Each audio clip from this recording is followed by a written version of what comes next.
Sugar. White sugar. Kasi same mo lang isa rin clearance. Just the same, wala tong SRA clearance. Sir, pwede medyo taas niyo, sir. Siya eh. Diba? Kasi operation mo to. Sugar. Yan, paulit mo, sir. Ulit to.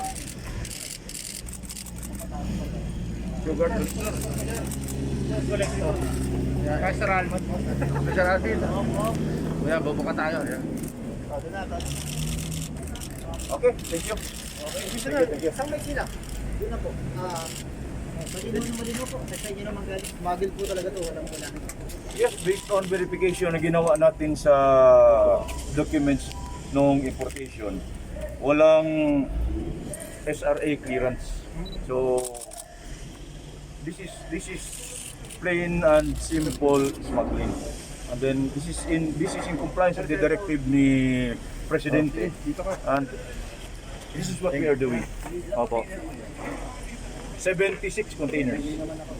Mamaya na po kami sa Mamaya na yung ano. Sige, thank you.